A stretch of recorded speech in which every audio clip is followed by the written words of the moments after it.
nyaata biyya keenya hawwinee jirraa mee dalagiinuu agarsiisi waan hunda an dalagee isinitti agarsiisuuf qophiidha wanta isin barbaaddan jechuudha maashaallah tabaarakallaa haadhallee akkuma baratamee laaqan hedduu namatti tolu tokko waliin kan hojjennu ta'a hagadhuma viidiyoo kanatti waliin tura maashaallah jedhaa isin martu. Assalamu alaikum warahmatullahi wabarakatuh. Jarra jirtu hordoftoota kiyya jaalatamoo fi kabajamoo akkam jirtan mee nagaa keessanii fayyaa keessanii alaamanni isaa namni keessan nagaa isiniin jecha har'aan tana dhufeetiin jira. Egaa har'aan tana onni hanqabadheetiin dhufee haaluma salphaa ta'een laaqana hedduu takka mi'aawuu fi hedduu takka namatti tolu nama kan fuudheessine kan nu saalfachiisne waliin kan hojjennu ta'a. Egaa wanti kun maali naa hima kikki ataraa jechuudha garuu afaan kuniin sirrii miti kikki afaan keenya maal jedhama mee namni beektan barreessaa koomentii egaa akkuma argaa jirtan kana kun kikki atararraa qophaa'eedha isa kana fayyadameetiin inni kan inni dhalaaqana ajaa'ibaa isiniif hojjedhu hanga dhumaatti na waliin tura egaa kikkiin kun kan dhiqamee qulqullaa'ee jedhee kana akkuma argaa jirtan kana isa kana egaa qulqulleesseen sirri keessaa gurreen boona ni dhinnaa akkuma argitan kana bishaan qulqulluutti naqee harka lamaaniin kun akkanatti irraa sukkuumee dhiqaa argatanii waan irraa ba'e kan egaa yeroo suuqii bittanillee yookaan immootu yoo bittanii mana turellee awwaalan dhabu kanaaf irraa dhiquu qabdan akkana jalqaba sirri irraa dhiqnee yeroo 2-3 irraa dhiqaa akkuma argaa jirtan kana yeroo lammataa irraa dhiqee ammallee bishaan qulqulluutti naquudhaan yeroo sadaffaa jechuudha malee awwaara qaba. Egaa akkana godhee asitti naqeen booda yeroo tokko irraa dhiqee jechuudha jalqaba yeroo 2 irraa dhiqeetiin jira. Haaluma salphaa ta'een kikkii ajaa'ibaa hojjannaa har'aan tana bifa diimatti hojjedhaan sirriitti barbareechuun baay'isu garuu haa ta'u bishaan qulqulluu ammatti naqee yeroo 3 irraa dhiqee jechuudha. Saniin booda kana ni irra keenyaa kanatti qadaadustoo fi nama qaba waan ta'eef irra kaayaa isiniin jedha hordoftoota kiyyaa akkuma argaa jirtan kana birdistii ittiin qadaadu soofii waan ta'eef irraan jigeenyaan egaa akka nama godhin beektanii akkanumatti suuta haadamu jechuudha cinatti irraa qabee ammaan kana irra kaayee jira yoo barbaadan egaa bishaan dafeetti naquu dandeettanii bishaan wajjin illee irra kaa'uu dandeettan yoo bishaan wajjin irra kaayee dafee bilchaata akkana isiniin jedha yoo sa'aatiin qabaanne sa'aatii 2-3 dura osoo dalaguutti hin seenin jiifadhaatiin akkasi dafee isinii bilchaata jechuudhaan garuu akkuma argaa jirtan kan dalage itti aansee har'a mootu dhiifama isiniin jedha bakka kanatti beekaatumaanii dhugaa dubbachuuf diqqoo biiziidha kanaaf waan hundaa qopheessee ka'ee viidiyoo jalqabe jechuudha dhaan tana akka gizee kaanii waliin hin cirree garuu ni hubattan jedhee aadaa waan addaa wanti godhame hin jiru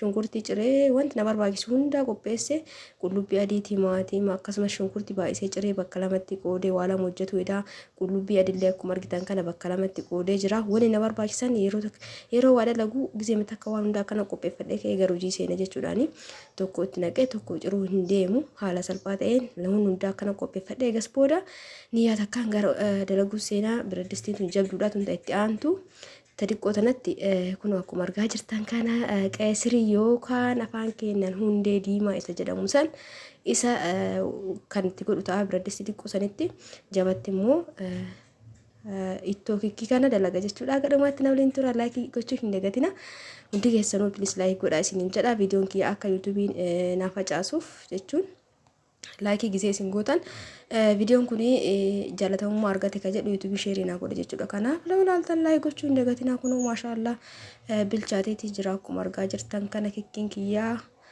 egarra kaayeen booda akkanatti eginni bilchaateen booda diqqaa sa'a tokkoof bilcheesse egaa viidiyoo keessatti mootuu ni beektanii daqiiqaa waan dheeratuuf eegasii biraddisti duwwaa irra kaayee eegasii nooyiteen booda zayitii kiyyatti qicadha. Egaa bakka silaa ariifachiisuu qabutti ni ariifachiisa daqiiqaan isinitti yoo dheeratee namni viidiyoo hin ifataa hin laalu asumaan immoo roonni biraddisti isin gubduu maal kan qabdan nan jettan akkana sirritti malaan beektanii malaan bishaan obdan jedhama maaksi keenya kanaaf gubbarra akkana qaba malee cibbatti godhee yookaan immoo sirritti samtoomee hin qabu jechuudha distii gizee dalagu akkasumallee istoofiin kunillee garaagarummaa qaba zayitii itti godhadhaa distii ho'itetti jechuudha istoofiin kuni akka kaanii irraan fiigu biradistii warra keettan irraa looyaa beektanii istoofii kaawwan jechuudha kuni garuu ofirra qaba jechuun irraa loowu eega onniin kiyya danfe zayitiin kiyya danfe booda shunkurtii irra jabaa kana itti naqadha jechuudha jalqaba diimaa hojjedha akkasumallee cinatti immoo biddeenallee eelee lokkose waan ta'eef istoofii 3 eelee banee istoofii 2 yoo banee hin ta'u haga biddeena tolchee geessu tokkichuma kana hojjedhe isinitti agarsiisa eegas booda kaanii jalqabna shunkurtii keetti naqadheen booda kunoo haala argitan kanaan bilchaateetiin jira bakka sila ariifachiisuu qabutti zeeditii godhanii ariifachiisa akka daqiiqaan gabaabbatuuf malee waan biraatiif miti wanni guddaan isin hubatuudha. Egaa kanatti bilchaateen boodatti qadaadaan malee kikkii kana gabbuufadhee biradisi taana sirra kaa'aa jechuudha. Garuu hin dalagu kaanii dhiqqootu eega biddeena geessa dalaga jechuudha. Ol bira hin hojjetu istoofii banee istoofii tokkoo fi eelee takka yoo bane rakkoo hin qabu kun biddeena irraa baasaa irraa akkuma argaa jirtan kana garuu nama eelee waan lokkuseef eelee tolchaa istoofii tokkichi lokkusuu qaba jechuudha. Istoofii bakka lamatti yoo lokkusee eelee lokkuse haayiliin qabu waan ta'eef jechuudha. Asiin biddeena kiyya tolchata asiin immootu ittoo dalagee isinitti agarsiisutti jira hordoftoota kiyya akkanuma akkuma argaa jirtan kanatti kunoo shunkurtiin kiyya bilchaatee jira. Eegana kana bilchaatee gadi du'een booda barbaree keenya haga nu ga'utti godhanna. Barbaree dura garuu qullubbii adiitti godhee kunoo amma akkanatti sirriitti waliin sukkumtanii dhiqqoo eega bilchaateen booda barbaree itti godhattan jechuudha. Akkuma argaa jirtan kana eega inni waliin bilchaateen booda barbaree keenya itti godhanna. Amma akkanatti qadaada dhiqqootu qabna isiniin jedha. Egaa hedduu takka mi'aawaa kikkiin ataraa gara lachuun yoo hojjenne baay'ee takka mi'aa jechuudha. Gara adiitiinis gara diimaa kanaanis akkasumallee namni coggaarraa yookaan dhibee garaachaa qabdan immoo barbaree ittiin baay'isina. Ani hedduu takka ittiin baay'isu garuu kikkiin sirriitti illee akka kun misira godhan itti godhanillee bareeda yoo dhukkuba garaachaa hin qabaanne jechuudha. Egaa biddeen itti diriirsaa tolchaa jira akkuma dura argaa jirtan san amma bakka kanatti bishaan irra kaa'adha. Bishaan asitti naqadhu kana ittoo yookaan waxii gisee hojjennu bishaan qorraa mataatti qicuu hin qabnu bishaan keenya daariin irra kaa'annee haala kanaan barbaree haganaa ga'utti godhadhee jira. Saniin booda egaa barbaree kana sirriitti sukkuumuu qabna.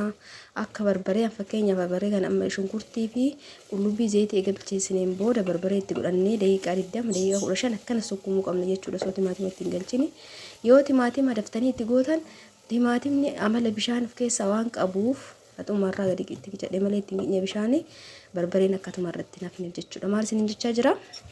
Fakkeenyaaf amma barbaree kan itti godhe asumarraa yoo timaatima itti godhe timaatimni bishaan ni beektanii bishaan baafata. Barbareen sun akka bilchaatee gubaan keessaan banne godha jechuudha. Kanaaf jalqaba barbaree sirriitti bilcheessuu qabdan waa hojjettanii egaa barbareen bilchaatu isaan mirkaneeffataniin booda timaatima keessan itti galfattan jechuudha. Egaa kun akkuma argaa jirtan kana barbareen sirriitti bilchaatee jira. Akkuma argaa jirtan kana hundi argatan jedhee yaada.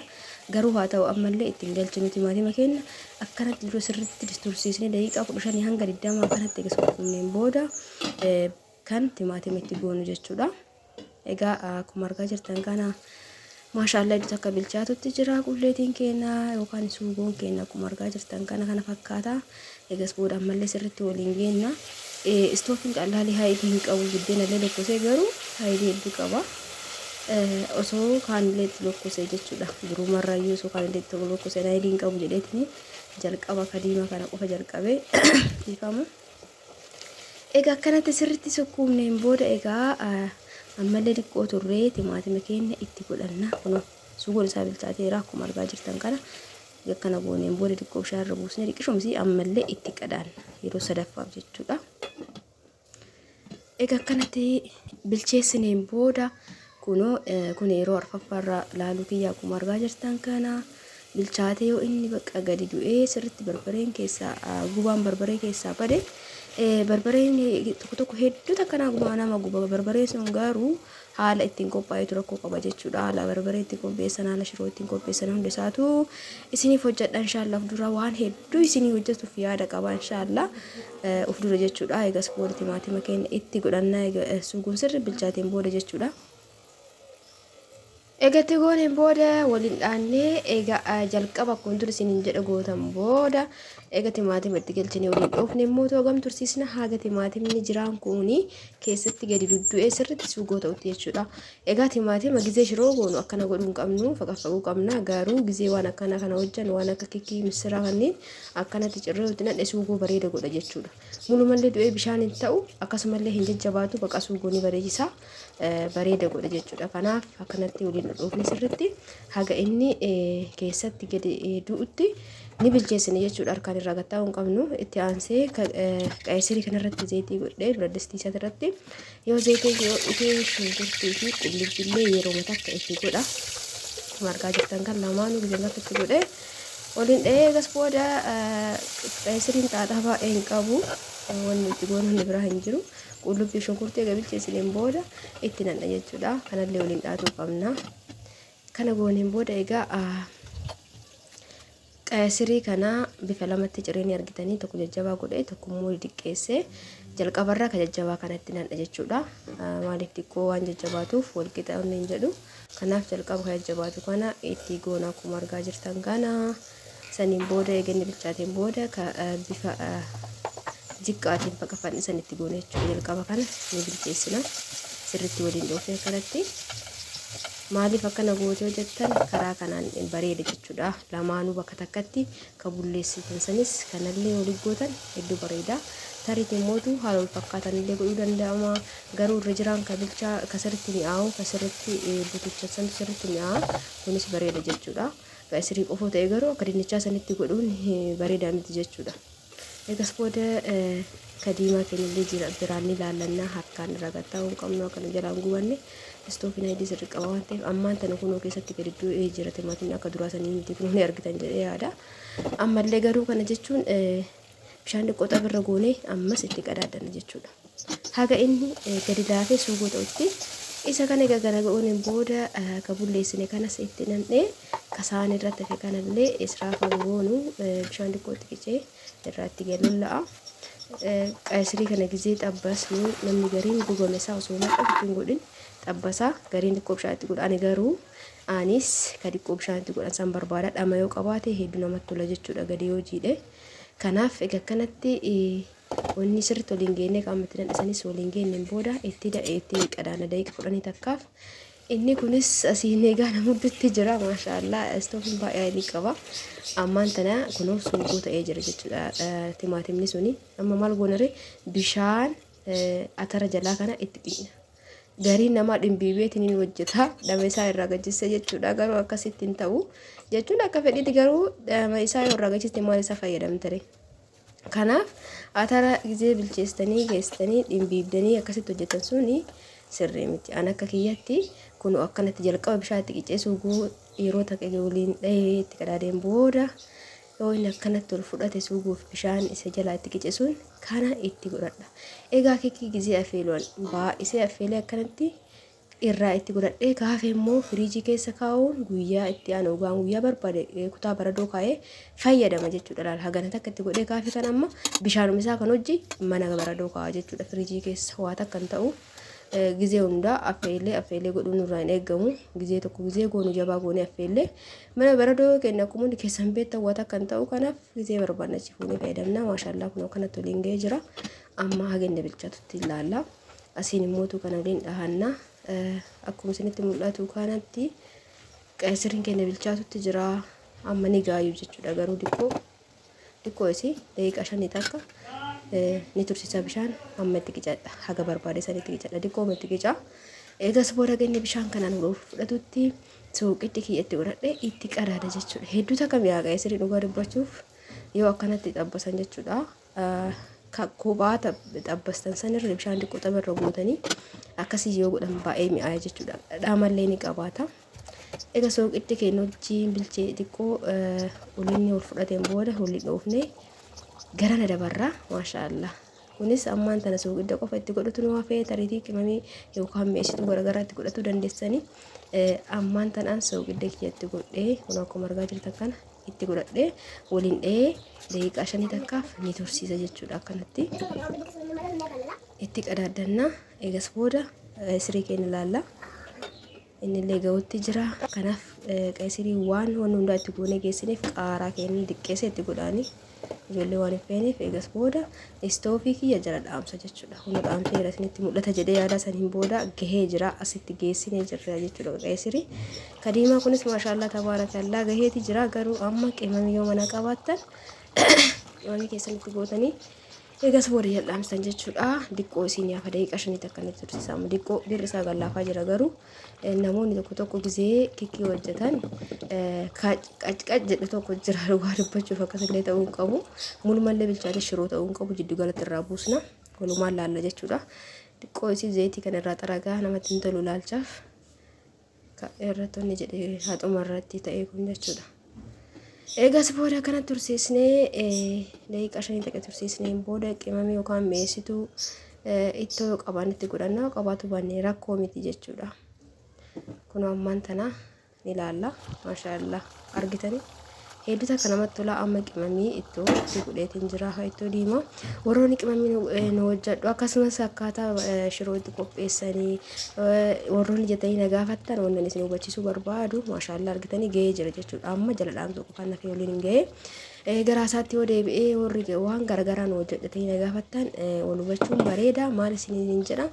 Baaqilaan fakkeenya fakkaata shiroo itti qopheessan shiroo gisee akuufni qimamii maal fa'aa itti goonaa warroonni jettan amma adaama kana keessa hedduu tokko ni ani beektanii ani shiroo waan manaa qabuuf viidiyoo keessaniif jedhee bitee haa ta'u maallaqa baasee bitee osoo qopheessee ni bada jechuudha. Kanaaf yeroo mana kiyyaa qopheessu waan hundaa isinitti agarsiisa jechuudha. Kanaaf hadha koomentii na barreessitanii boruma isinii hojjetu wanni silaa danda'u ta'e isiniif hojjedha waan akkana mana keessa dalagamu waan gisee kamuu dalagu waan ta'eef jechuudha. Garuu wanta bitamee dalagu sun yoo ta'e yoo mana kan qabu ta'e itti deebi'ee osoo kan mana sana fixeen viidiyoof jecha biteen dalagu jechuudha ni bada. Maashaallah tabaarakallaa kunoo kana haala bareedaa kanaan bilchaatee jira maashaallah. Kanaaf akkasitti akka hubattan abdiin qaba warra koomentii na barreessitanii yaada keessanii irraa callisee sanii fi waan mana kiyya keessa jiru ta'e isiniif dalagaa waan hin jirre yoo ta'e gisee ofii fi bitu isaan achumaan viidiyoo isinii hojjedha akka hubattan abdiin qaba jechuudha. Maashaallah argitanii sirritillee jajjabaanne sirritillee shiroo hin taane dhamallee dhama bareedaa qaba. Haala kanaan gootanii akka ajaa'ibaatti laaqana bareedaa ta'e nama kamuufuu qopheessitan kan namatti tolu hedduu takka mi'aadhu dubbachuuf atarri akka adittillee yookaan allicattillee hedduu takka mi'aanii beektanii karaa kanaan baay'ee takka namatti tola. Egaa hordoftoota kiyya viidiyoon kiyya kana fakkaata ammallee hin bahinaa hanga dhumaatti diqqoon tura. Waliin keenyaan nu ta'a akkasumallee qeessirilleen asiin gaheetiin jira maashaallah isiniin jedha.